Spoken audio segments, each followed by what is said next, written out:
नमस्कार जी, मध्य प्रदेश छत्तीसगढ़ देख रहे हैं आप। मैं अवधेश कुमार मध्य प्रदेश की खबरों की बात करेंगे। 3 बड़ी खबरों की शुरुआत करते हैं। पहली बड़ी खबर परीक्षा के प्रेशर से आत्महत्या कर रहे बच्चों से जुड़ी हुई है। आज एमपी विधानसभा में यह मुद्दा गूंजा। मुख्यमंत्री ने ध्यानाकर्षण प्रस्ताव का जवाब देते हुए कहा कि बच्चों पर दबाव बनाना अपराध जैसा है। वहीं विधानसभा अध्यक्ष ने मामले पर समिति बनाने का ऐलान कर दिया है। दूसरी बड़ी खबर की बात करें तो भोपाल की रीति जैन की है, जो बहादुरी की चर्चा पूरे मध्य प्रदेश में हो रही है। रीति ने पूरी बहादुरी से लुटेरों का मुकाबला किया और पुलिस को बुलाने की धमकी देकर बदमाशों को भगा दिया। आईजी ने रीति को सम्मानित करने की बात कही है। मध्य प्रदेश की तीसरी बड़ी खबर की बात करें तो मुख्यमंत्री शिवराज सिंह चौहान से जुड़ी है, जिनकी गोद ली बेटे रिंकी की आज शादी है और विदिशा के बाढ़ वाले गणेश मंदिर में शादी की भव्य तैयारियां की गई है। ये 3 बड़ी खबरें हैं जिन पर लगातार हमारी नजरें बनी हुई है।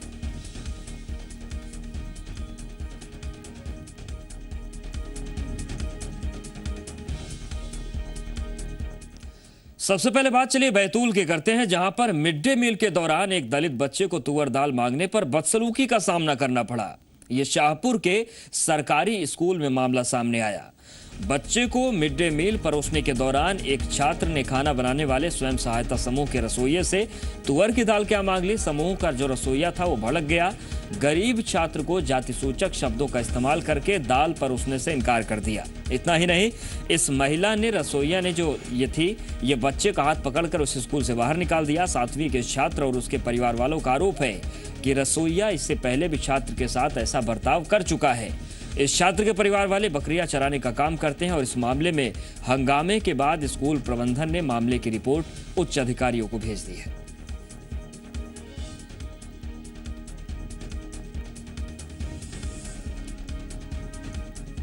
किससे?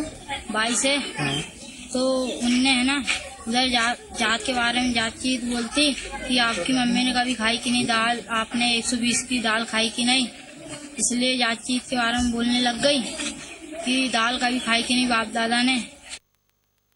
विवाद की जानकारी वरिष्ठ कार्यालय को पूर्व में दी गई है तथा भविष्य में भी इस प्रकार की विवाद एवं घटना होने की संभावना हो सकती है और अतः महोदय जी से निवेदन है कि उक्त घटना को ध्यान में रखते हुए रसोइयों के बीच किसी प्रकार का आगे विवाद न हो, इसका समाधान पूर्ण रूप से करने का कष्ट।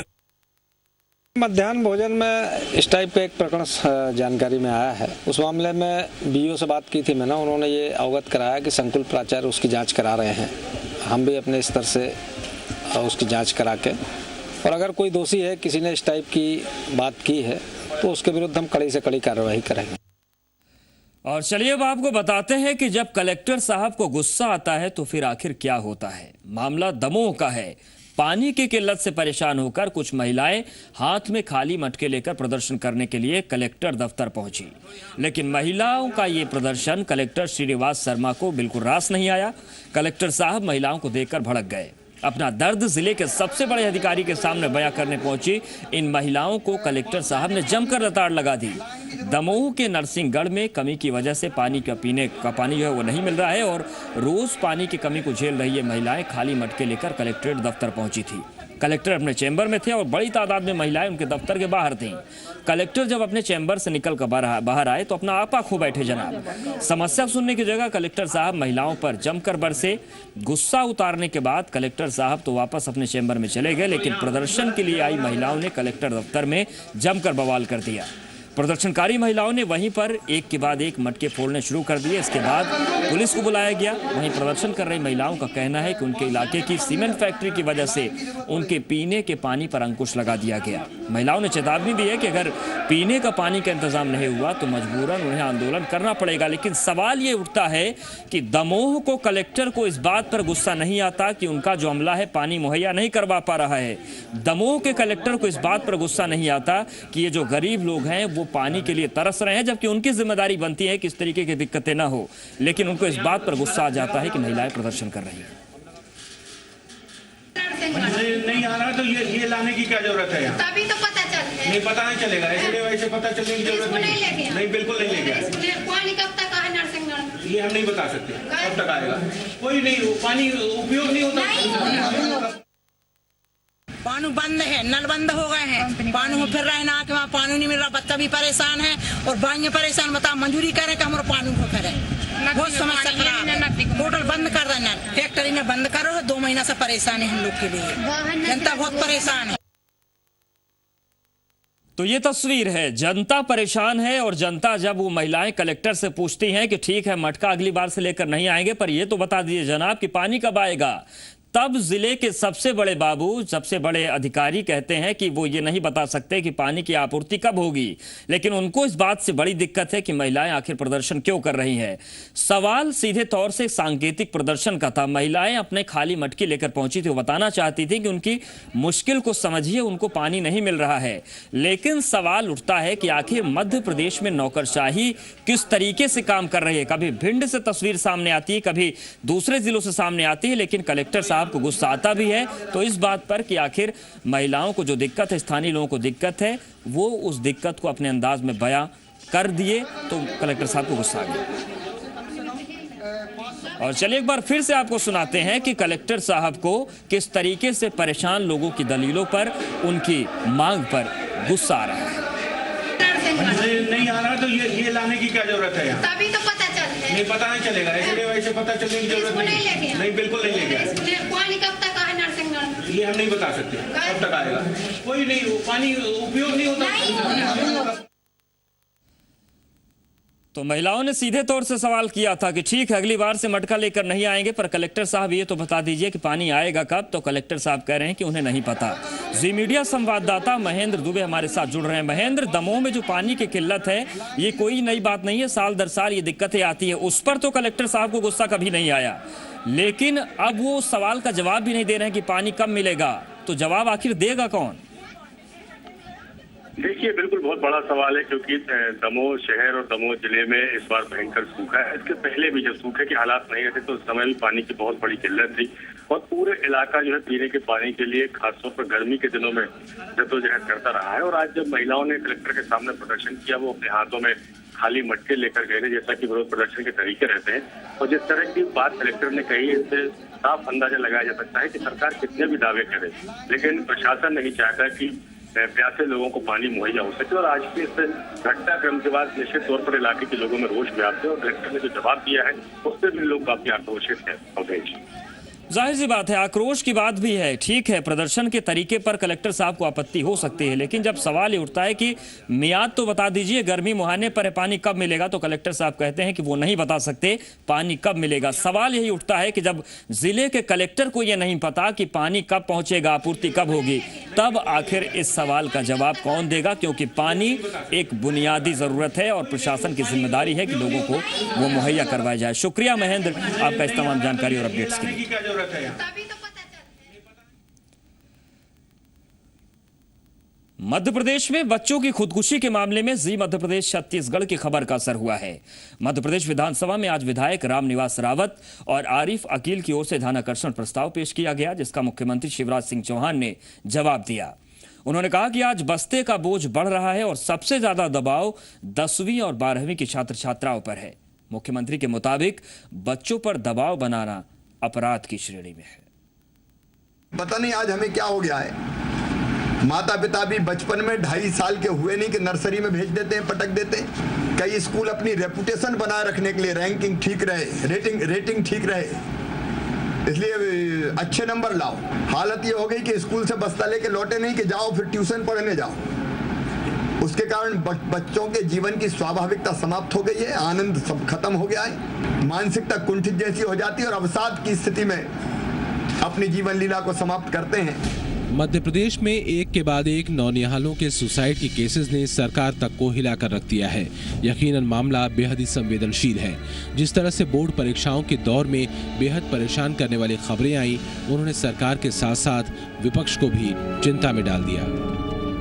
फिर एक अच्छे अंक केवल सफलता नहीं दिला सकते, इसलिए खेल कूद के अलावा कोई अच्छा संगीतकार हो सकता है, किसी की ड्रामे में भी रुचि हो सकती है, किसी की चित्रकला में रुचि हो सकती है। तो जो अलग अलग प्रतिभा का प्रकटीकरण होना चाहिए, उसको भी हम शिक्षा में विशेष रूप से स्थान देंगे। जी मध्य प्रदेश छत्तीसगढ़ ने इस मसले को एक मुहिम के तौर पर लिया। इस मुद्दे पर हमारी कोशिश थी कि घटनाओं के हर पहलू पर जाया जाए। सुसाइड केसेस के आंकड़े एक गंभीर स्थिति की ओर इशारा कर रहे थे। 2 मार्च इंदौर की 10वीं की स्टूडेंट गुलसार ने खुदकुशी की। 2 मार्च को ही भोपाल की 9वीं की छात्रा प्रगति ने सुसाइड कर लिया। 27 फरवरी 9वीं के छात्र सुमित ने सुसाइड किया। 23 फरवरी 11वीं के छात्र आदित्यमान सिंह ने खुदकुशी की। 10 फरवरी इंजीनियरिंग की छात्रा मल्ला वेंकटेश ने जान दी। 1 फरवरी बीकॉम के छात्र अंकित ग्रोवर ने सुसाइड कर लिया। 18 जनवरी 8वीं में पढ़ने वाली छात्रा प्रिया कुशबंदिया ने जान दी। 13 जनवरी 11वीं की छात्रा सृष्टि ने खुदकुशी कर ली। अब सरकार ऐसी व्यवस्थाओं को डेवलप करने की बात कह रही है जिसमें हमारे नौनिहाल सुरक्षित हों। सदन की समिति एक रिपोर्ट सरकार को देगी, उस रिपोर्ट के आधार पर हम आगे और कैसी व्यवस्था करें, जो निष्कर्ष होंगे रिपोर्ट के उनको हम लागू करने का फिर आगे प्रयास करेंगे। बच्चों के ऊपर आने वाले पढ़ाई और स्कूलों के दबाव का जिक्र विपक्ष ने भी किया, जिस पर सरकार ने ठोस कदम उठाने की बात कही।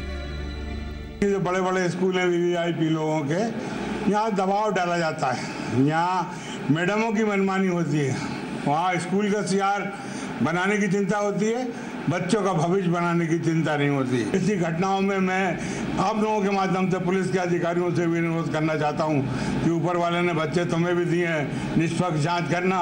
इसमें जैसा मैंने कहा कि तथ्यों के आधार पर ही कार्रवाई संभव है। आप जानते हैं बिना तथ्य के आप कार्रवाई कर नहीं सकते, वो उचित भी नहीं है। लेकिन अगर ये प्रमाणित होता है तथ्यों के आधार पर के दबाव बनाया गया है और उसका विपरीत प्रभाव मानसिकता पर पड़ा तो निश्चित तौर पर कार्रवाई करेंगे।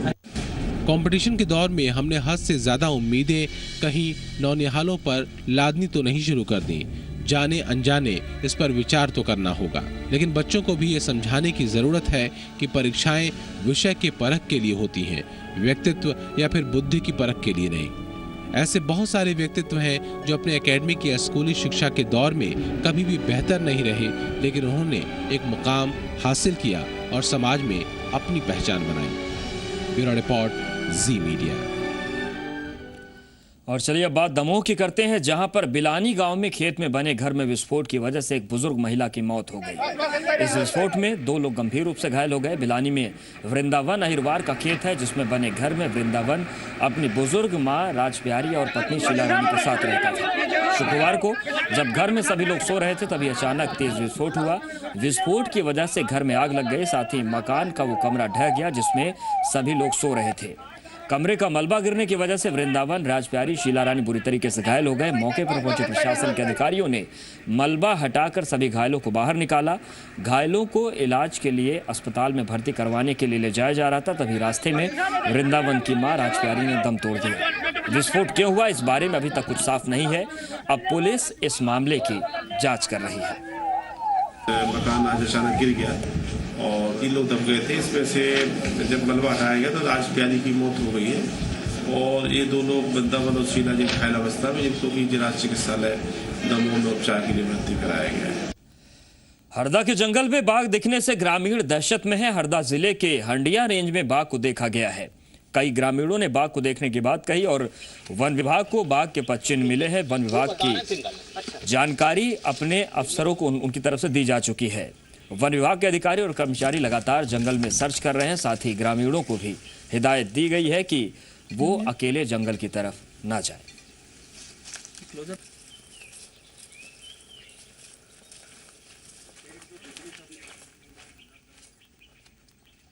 और चलिए अब बात भोपाल की करते हैं, जहां पर गुरुवार को एक लड़की की हिम्मत के आगे लुटेरे पस्त हो गए और 9-2-11 हो गए। घटना कोलार इलाके की है, जहां पर भूमिका रेजिडेंसी में एक महिला और 3 युवक घर में घुस गए। लूट के इरादे से दाखिल हुए थे, लेकिन रीति जैन नाम की लड़की ने लुटेरों को 100 नंबर डायल करने की धमकी दी। इसके बाद लुटेरे वहां से भाग खड़े हुए। रीति को आईजी ने 10,000 रुपए का इनाम देने का ऐलान किया है।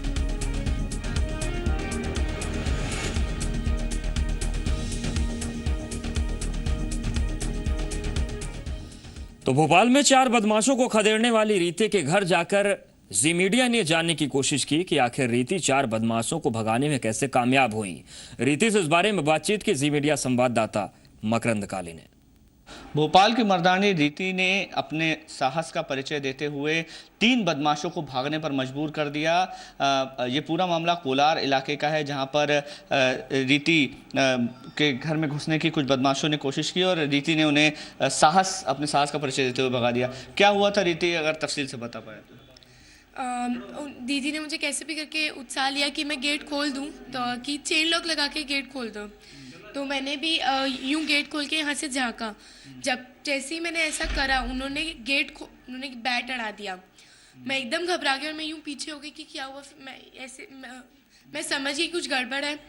तो फिर मेरे कलाई पे भी लग गई थी। तो मैं यहाँ तक पहुँची थी सोफे तक कि फ़ोन लेने के लिए कि मैं किसी को फ़ोन कर लूँगी, किसी से हेल्प ले लूँगी। बट मैं यहाँ तक ही पहुँच पाई, वो लोग अंदर आ गए। तो मैं इस कमरे में चली गई कि अपने आप को बंद कर लिया। फिर उन्होंने इस गेट पे काफ़ी बार खटखटाया भी कि बैट से खटखटाया, लेकिन मैंने नहीं खोला।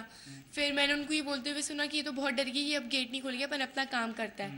फिर वो लोग इस रूम में गए, अपनी अलमारी। कहाँ पर है अलमारी?